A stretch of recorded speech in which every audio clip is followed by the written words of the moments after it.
Capítulo cuarto. Cuando Juana e Isabel quedaron solas, la primera, que antes había sido cauta en su elogio de Bingley, expresó a su hermana cuánto le admiraba. «Es exactamente lo que debe ser un joven», le dijo. «Sencillo, vivo, de buen humor, y nunca vi tan finos modales, tanto desembarazo, tan exquisita educación». «Es guapo», añadió Isabel, «lo cual también debe ser un joven, si es posible.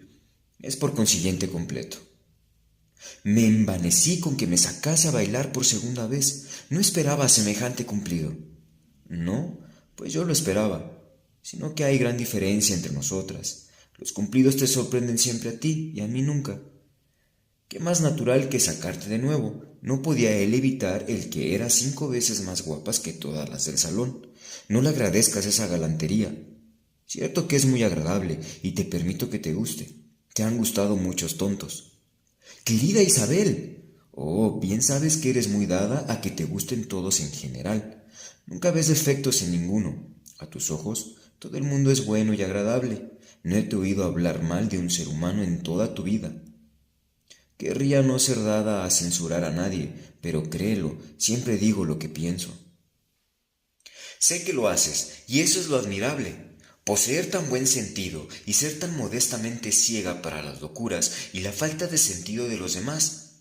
La afectación de candor es bastante común, se halla por doquier. Pero ser cándida sin ostentación ni propósito, fijarse en lo bueno de cada cual y aún mejorarlo, y no decir nada de lo malo, es cosa que te pertenece a ti sola.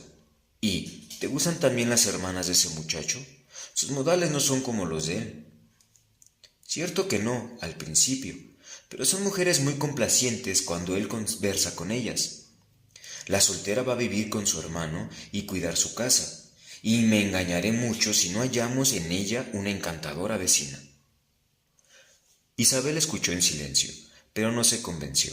La conducta de aquellas en la reunión no había sido a propósito para agradar en general. Y con más viveza de observación y menor flexibilidad de temperamento que su hermana, así con juicio sobradamente libre de atenciones de sí misma, se encontraba poco dispuesta a la aprobación. Eran, en efecto, señoras muy finas, no les faltaba buen humor cuando eran complacidas, ni dejaban de resultar agradables cuando lo anhelaban. Pero parecían orgullosas y vanas. Eran más bien bellas de otra cosa. Habían sido educadas en uno de los mejores colegios particulares de la capital.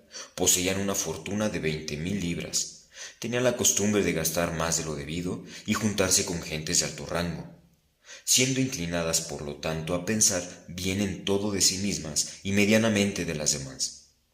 Pertenecían a una respetable familia del norte de Inglaterra, circunstancia más impresa en su memoria que el hecho de que su propia fortuna y la de su hermano habían sido ganadas en el comercio. Bingley había heredado unas 100.000 libras de su padre, el cual había proyectado ya comprar un estado, mas no vivió lo suficiente para poder hacerlo. El hijo proyectaba lo mismo, y más de una vez eligió el condado. Pero como ahora se vería con buena casa y con la libertad de un propietario, era dudoso a muchos de los que conocían lo acomodaticio de su carácter que no pasase el resto de sus días en Netherfield, dejando lo de la compra para la venidera generación. Sus hermanas ansiaban mucho que poseyese un estado, pero, aun hallándose en la ocasión presente establecido solo como arrendatario, la señorita de Bingley no dejaba de gustar de presidir su mesa. Ni la señora de Hurst, que se había casado con un hombre de más elegancia que medios, se veía por aquello menos dispuesta a considerar la casa de su hermano como la suya propia siempre que le conviniese.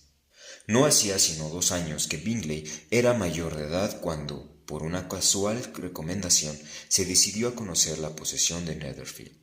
La vio por fuera y por dentro durante media hora. Le agradó la situación y las principales piezas de la casa. Se dio por satisfecho con lo que el propietario le ponderó y la alquiló inmediatamente. Entre él y Darcy reinaba firme amistad, a pesar de la oposición de los caracteres. Bingley era aficionado a Darcy por la facilidad, franqueza y ductibilidad de su propio temperamento, aunque ningún otro natural pudiera contrastar más con el suyo y a pesar de no parecer nunca descontento del que él mismo poseía. Bingley hallaba el más fuerte sostén en la firmeza de las opiniones de Darcy, y tenía de su juicio la mejor opinión. En entendimiento, Darcy era superior. No le faltaba, de ningún modo, a Bingley, pero Darcy era más hábil. Era a la par altanero, reservado y desdeñoso, y, aun estando bien educado, sus modales no le resultaban atractivos. En ese particular, su amigo le aventajaba notablemente.